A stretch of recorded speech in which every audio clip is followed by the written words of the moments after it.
할렐루야. 오늘도 성월교회 중등부 온라인 분방공부 자리에 나온 우리 학생들을 주님의 이름으로 환영합니다.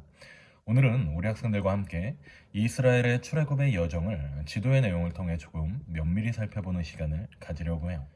지난주에 우리는 애굽의 10가지 재앙이 임함으로 이스라엘이 애굽의 노예에서 해방되어 약속의 땅 가나안을 향하게 되는 내용에 대하여 배워보았어요. 이스라엘이 출애굽을 할 때의 여정을 지도로 보면 이렇게 돼요. 왼쪽에 있는 나라가 이스라엘이 노예 생활을 하던 애굽 땅이에요. 그리고 오른쪽 상단이 이스라엘이 향해 나아가고 있는 가나안이라는 땅이에요. 우리 학생들, 애굽에서 가나안까지 이렇게 두 가지의 길 중에 어느 길이 가장 빠를까요? 전도사님 눈에는 당연히 A의 길이 훨씬 빠를 것 같아 보이네요. 그런데 하나님께서는 누가 보더라도 가장 빠를 것 같은 A의 길이 아닌 B의 길로 이스라엘 백성을 이끌어 가셨어요. 그렇다면 왜 하나님께서는 누가 보더라도 빨라 보이는 A의 길이 아니라 A에 비하면 참 느려 보이고 힘들어 보이는 B의 길로 이스라엘을 인도하셨던 것일까요? 그것은 이스라엘이 A의 길을 지나가려면 블레셋이라는 국가를 지나가야 했기 때문이었어요. 당시에 애굽이 가장 강한 군대를 가진 국가였다면 블레셋은 가장 야만적인 군대를 가졌던 나라였어요. 애굽에 비해 군사력은 약하지만 당시에 가장 포악하고 야만적이며 잔인한 군대를 가졌던 국가가 바로 블레셋이라는 국가였어요.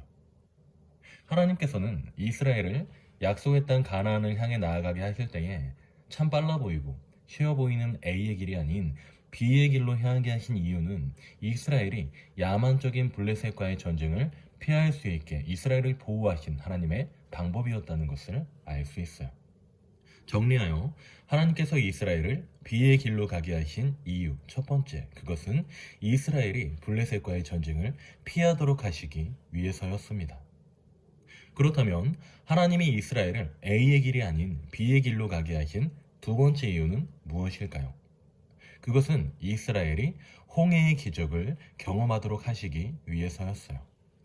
이스라엘 백성들은 출애굽한 후 홍해 앞에 도착했을 때에 하나님의 말씀에 따라 이스라엘을 인도한 모세에게 큰 불평과 불만을 털어놔요. 왜냐하면 이스라엘을 내어주었던 애굽의 바로 왕이 곧바로 마음을 돌이켜 다시 이스라엘 백성들을 애굽의 노예로 잡아가기 위해 큰 군대를 몰고 왔기 때문이었어요. 뒤는 애굽의 군대가 우리를 모조리 잡아가거나 죽이기 위해 쫓아오고 있고, 앞은 큰 바다 홍해로 가로막힌 그야말로 진퇴양난의 상황을 이스라엘 백성이 맞이하게 됐던 거예요. 홍해 앞에 이스라엘 백성들은 모세에게 이런 불평과 불만을 늘어놓았어요. 괜히 애굽에서 나와서 죽게 생겼어. 모세, 당신 말만 듣다가 다 죽게 생겼어. 어떻게 책임질 거야? 자, 이스라엘 민족들은 홍해 앞에서 왜 모세를 비난했던 것일까요? 그것은 그들에게 하나님을 향한 믿음이 너무나도 약했기 때문이에요. 이스라엘 민족은 이미 하나님을 경험한 사람들이었어요. 그들은 이미 출애굽을 할 때에 애굽에 10가지 재앙이 내린 사건을 통해 하나님께서 살아계시다는 것을 경험한 사람들이었어요. 이스라엘 민족은 이미 하나님께서 살아계시다는 것을 경험했고, 또한 자신들이 하나님을 예배하는 하나님의 백성으로서의 멋진 믿음의 민족이 되어야 한다는 것을 이미 알고 있던 사람들이었지만, 자신들의 앞에 어떠한 문제가 생기고 어려움이 생기면 우리와 함께 하시는 하나님을 내팽개쳐버리고 생각하지 않을 정도로 나약한 믿음을 가진 사람들이 바로 이스라엘 백성들이었다는 것이죠. 하나님께서는 이렇게 나약한 믿음을 가졌던 이스라엘 백성들에게 다시 한번 하나님께서 살아계신 하나님이시고 우리를 보호하고 계시다는 사실을 보여주시며, 이스라엘이 하나님을 경험함으로 한층 더 믿음이 성장할 수 있도록 이스라엘 백성들을 홍해 가운데로 인도하셨다는 거예요. 정리하여 하나님께서 이스라엘을 A의 길이 아니라 B의 길로 인도하신 두 번째 이유, 그것은 이스라엘이 홍해를 건너게 하심으로 하나님께서 함께 하신다는 것을 경험케 하시기 위해서였어요. 자, 그렇다면 마지막으로 세 번째, 하나님께서는 왜 이스라엘을 A의 길이 아니라 B의 길로 인도하셨던 것일까요? 그것은 이스라엘에게 하나님께서 시내산에서 십계명, 바로 율법을 주시기 위해서였어요. 우리 학생들, 대한민국의 사람은 대한민국의 헌법을 따라야 해요. 어떠한 국가에 속해 있으면서 그 국가의 법을 따르지 않으면 그 국가의 국민이라고 부를 수 없어요. 하나님께서 이스라엘에게 새로운 땅 가나안을 향해 나아가게 하시며 그들의 국가를 이루게 하실 때에 직접적으로 율법을 주셨다는 것은 이스라엘이 거룩한 하나님의 백성으로 살아갈 때에 어떤 삶을 살아가야 할지, 거룩한 하나님 나라의 백성으로서 살아가야 하는 방법을 알려주셨던 거예요. 정리하여 세 번째, 하나님께서 이스라엘이 A의 길이 아닌 B의 길로 나아가게 하신 이유, 그것은 이스라엘에게 시내산에서 십계명을 주시어 이스라엘이 하나님의 백성답게 살 수 있는 방법을 알려주시기 위함이었다는 것을 깨달을 수 있어요. 자, 정리를 해볼까요? 하나님께서 이스라엘이 애굽을 떠나 약속의 땅 가나안을 향해 나아갈 때에 누가 보더라도 쉬워 보이는 A의 길이 아닌 B의 길로 향하게 하신 이유, 첫 번째, 그들이 블레셋과의 전쟁을 피하게 하시기 위해서였어요. 두 번째, 그들에게 홍해를 건너게 하심으로 하나님을 경험케 하시기 위함이었어요. 그리고 세 번째, 시내산에서 율법을 주시기 위해 하나님께서 이스라엘을 A의 길이 아닌 B의 길로 나아가도록 인도하셨다는 거예요. 그런데 말씀을 보다 보니 하나님의 백성을 향한 하나님의 사랑이 얼마나 크고 깊은지 새삼 깨닫게 되는 것 같아요. 하나님께서는 하나님의 백성을 얼마나 크게 사랑하셨나요?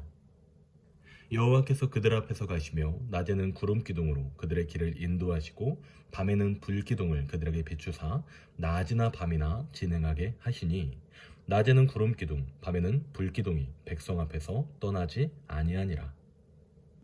말씀을 보니 하나님께서 이스라엘의 광야길에 구름 기둥과 불 기둥을 보내시어 이스라엘과 동행하셨다 기록하고 있어요.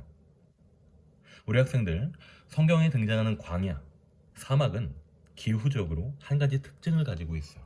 바로 낮과 밤의 온도차가 매우 심하다는 거예요. 낮에는 기온이 50도 이상으로 올라가며 밤에는 영하로 기온이 떨어지는 곳이 바로 광야, 사막이에요. 하나님께서 이스라엘이 가나안을 향해 나아가며 광야 생활을 할 때에 낮에는 구름 기둥으로 이스라엘이 더위 가운데 지치지 않게 그늘을 만들어 주시고 밤에는 춥지 않게 불 기둥을 보내어 그들을 따뜻하게 보호해 주셨다는 사실 하나만으로도 우리는 하나님께서 택한 하나님의 백성들을 어마어마하게 사랑하시며 버리지 않고 언제나 가장 좋은 곳으로 채워주시는 사랑의 하나님이 바로 우리 하나님이라는 사실에 대하여 배울 수 있어요. 오늘은 하나님이 이스라엘을 약속의 땅 가나안으로 인도하시며 사람들이 바라볼 때에 편해 보이는 A의 길이 아닌 사람들의 눈에 어려워 보이는 B의 길로 인도하신 이유에 대하여 배워보았습니다. 하나님이 이스라엘을 A의 길이 아닌 B의 길로 인도하신 이유는 첫 번째, 이스라엘이 블레셋과의 전쟁을 피하게 하시기 위함이었으며 두 번째, 이스라엘이 홍해를 건너게 하심으로 하나님을 경험케 하시기 위함이었고 세 번째, 이스라엘에게 시내산에서 율법을 주시기 위함이었다는 것에 대하여 배워보았어요. 또한 하나님께서는 이스라엘에게 구름 기둥과 불 기둥을 보내시며 함께 하신 내용을 통해 우리는 하나님께서 하나님의 백성에게 언제나 가장 좋은 것으로 채워주시는 사랑의 하나님이라는 것에 대하여 배워보았습니다. 오늘 말씀과 분반 공부의 내용을 기억하며 우리 중등부 학생들이 우리 하나님은 하나님의 백성을 언제나 가장 좋은 길로 인도하신다는 것과 하나님의 백성에게 언제나 가장 좋은 것으로 채워주시는 선하고 좋으신 하나님이라는 것에 대하여 꼭 기억하는 신앙인들로 우리 학생들이 자라날 수 있기를 소망합니다. 날씨가 많이 추운데요. 한 주간 건강 잘 지키고 다음 주에도 하나님의 말씀을 배우는 자리에 나옴을 기쁨으로 여기는 우리 중등부 학생들 될 수 있기를 소망합니다. 다음 주에 예배와 말씀 그리고 분반 공부를 통해 다시 만나요. 우리 학생들 안녕.